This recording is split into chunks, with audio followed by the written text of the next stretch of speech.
영혼의 쉼터를 찾아오신 여러분 환영합니다.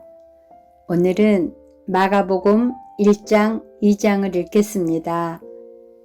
1장은 세례자 요한이 예수님의 길을 준비한 것처럼 우리도 예수님의 길을 증거하는 우리가 되기를 기대합니다. 1장 하나님의 아들이신 예수 그리스도의 복음은 이렇게 시작되었습니다. 이사야 예언자의 글에 이렇게 쓰여 있습니다. 보아라, 내가 내 앞에 사자를 보낸다. 그가 내 길을 준비할 것이다. 광야에서 외치는 자의 목소리가 들린다. 주님의 길을 준비하여라. 그분의 길을 곧게 펴라. 세례자 요한이 광야에 나타나서 죄 용서를 위한 회개의 세례를 선포하였습니다. 그래서 온 유대 지방 사람들과 예루살렘 사람들이 요한에게 나아갔습니다. 그들은 자신들이 지은 죄를 고백하고 요단강에서 요한에게 세례를 받았습니다. 요한은 낙타털로 만든 옷을 입고 허리에는 가죽띠를 띠고 메뚜기와 들꿀을 먹었습니다. 요한은 사람들에게 이렇게 선포하였습니다. 나보다 더 강하신 분이 내 뒤에 오신다. 나는 그분 앞에 꿇어앉아 그분의 신발끈을 풀기에도 부족하다. 나는 너희에게 물로 세례를 주지만 그분은 너희에게 성령으로 세례를 베푸실 것이다. 그때 예수님께서 갈릴리에 있는 나사렛 마을에서 요단강으로 오셔서 요한에게 세례를 받으셨습니다. 예수님께서 물에서 나오실 때 하늘이 열리는 것을 보셨습니다. 그리고 성령님께서 비둘기처럼 자신에게 내려오는 것을 보셨습니다. 하늘에서 너는 내 사랑하는 아들이다. 내가 너로 말미암아 매우 기쁘다. 라고 말하는 소리가 들렸습니다. 곧 성령님께서는 예수님을 광야로 내보내셨습니다. 예수님께서는 40일 동안 광야에서 사탄에게 시험을 받으셨습니다. 그때 들짐승들과 함께 계셨는데 천사들이 와서 예수님을 돌보아 드렸습니다. 요한이 감옥에 갇힌 뒤 예수님께서는 갈릴리로 가셔서 하나님의 복음을 전하셨습니다. 예수님께서는 때가 되었다. 하나님 나라가 가까이 왔다. 회개하고 복음을 믿어라. 하고 말씀하셨습니다. 예수님께서 갈릴리 호숫가를 지나가시다가 시몬과 그의 동생 안드레를 보셨습니다. 그들은 어부였는데 호수에 그물을 던지고 있었습니다. 예수님께서 나를 따르라. 내가 너희를 사람을 낚는 어부로 삼겠다. 하고 말씀하셨습니다. 그러자 시몬과 안드레는 얼른 그물을 놔두고 예수님을 따랐습니다. 예수님께서 조금 더 가시다가 세베대의 아들 야고보와 그의 동생 요한을 보셨습니다. 그들은 배에서 그물을 깁고 있었습니다. 예수님께서 그들을 부르시자 그들은 아버지 세베대와 일꾼들을 배에 남겨두고 예수님을 따라 나섰습니다. 예수님과 제자들이 가버나움으로 가셨습니다. 안식일에 예수님께서 회당에 들어가셔서 가르치기 시작하셨습니다. 거기에 있는 사람들이 예수님의 가르침을 듣고 놀랐습니다. 그것은 율법 학자들과는 달리 예수님께서는 권위 있는 분처럼 가르치셨기 때문입니다. 회당에 더러운 귀신이 들린 사람이 있었습니다. 그가 소리쳤습니다. 나사렛 예수여, 당신과 우리들이 무슨 상관이 있습니까? 우리를 없애려고 오셨습니까? 나는 당신이 누군지 압니다. 바로 하나님께서 보내신 거룩한 분입니다. 예수님께서 조용히 하고 그 사람에게서 나가거라 하시며 그를 꾸짖었습니다. 그 더러운 귀신이 그 사람에게 발작을 일으켰습니다. 그리고 큰 소리를 지르면서 그 사람에게서 나왔습니다.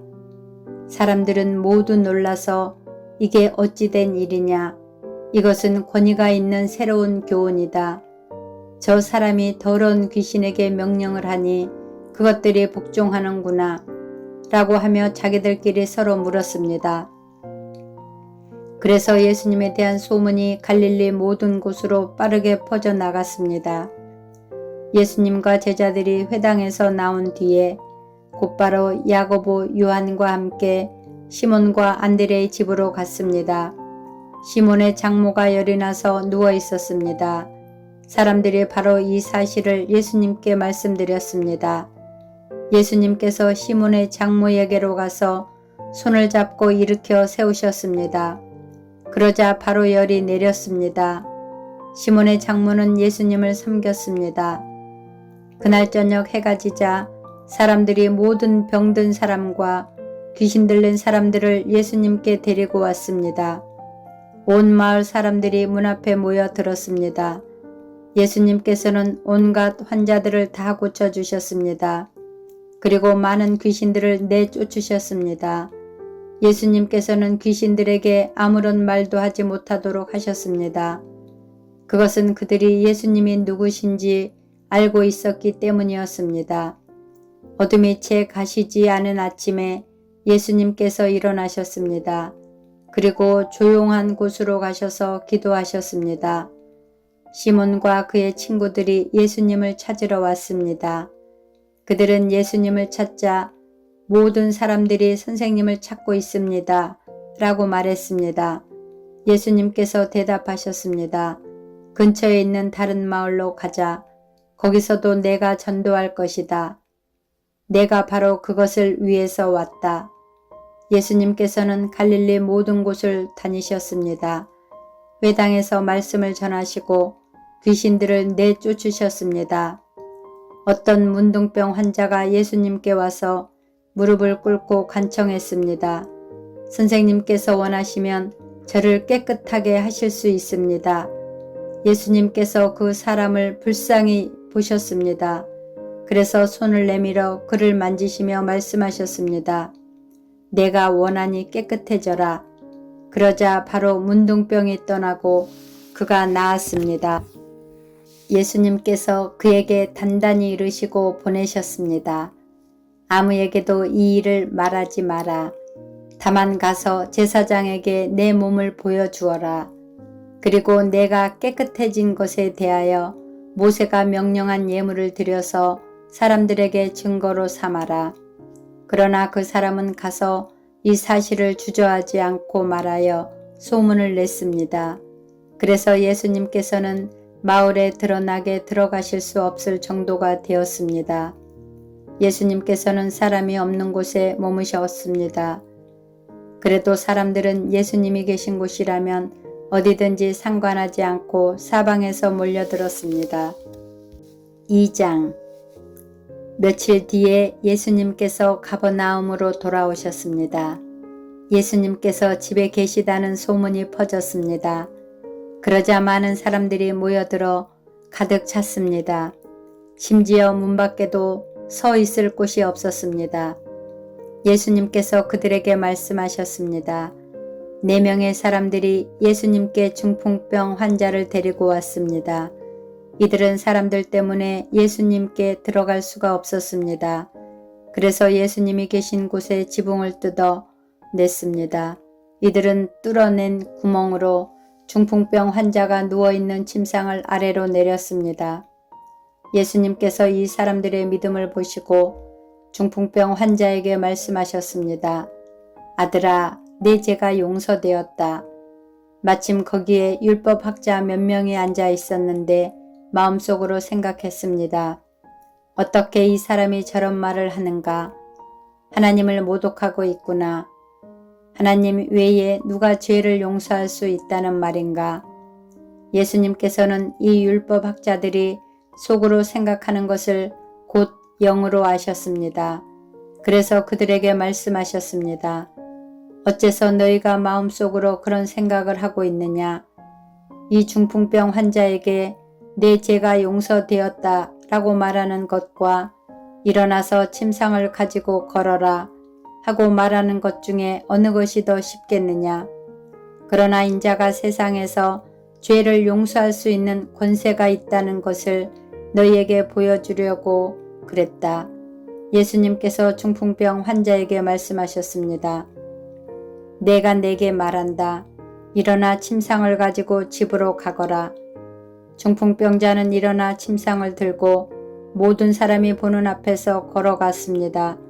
사람들이 놀라서 하나님께 찬송을 드렸으며 우리는 이와 같은 일을 본 적이 없다라고 말하였습니다. 예수님께서 다시 호수로 가셨습니다.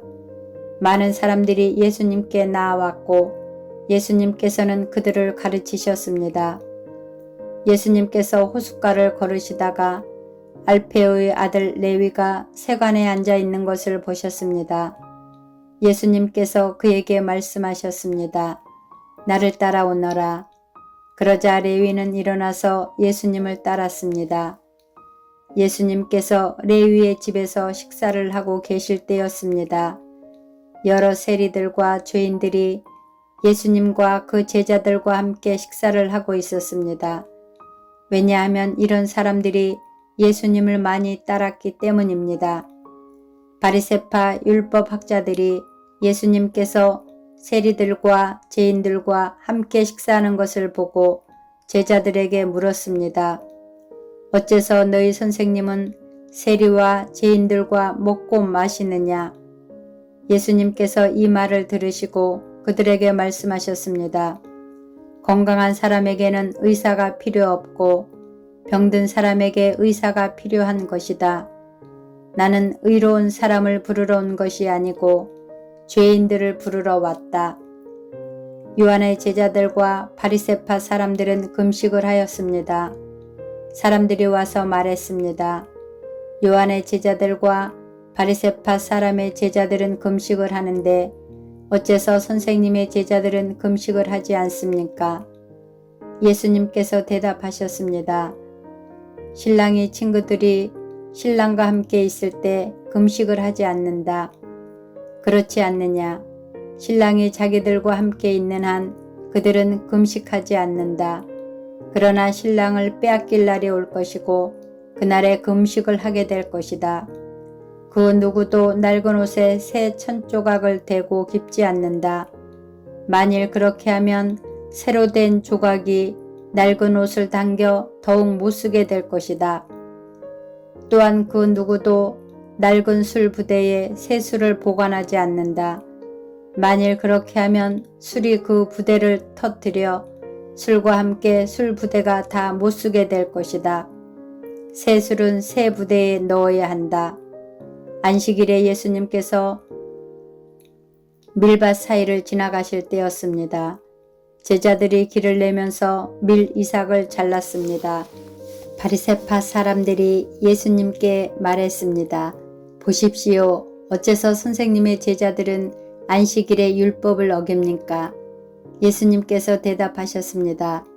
다윗과 그 부하들이 배가 고파 먹을 것이 필요했을 때 다윗이 어떻게 했는지 읽어보지 않았느냐? 아비아달 대제사장 때에 다윗이 하나님의 집에 들어가서 하나님께 바친 빵을 먹었다. 이것은 제사장 외에는 먹을 수 없는 것이다. 그러나 다윗은 그 빵을 자기와 함께 있던 사람들에게 주기까지 했다. 예수님께서 바리새파 사람들에게 말씀하셨습니다.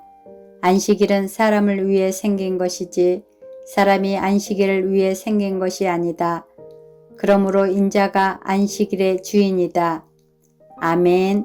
감사합니다. 여러분 모두 영혼이 잘됨같이 범사에 잘되고 강건하기를 기도합니다.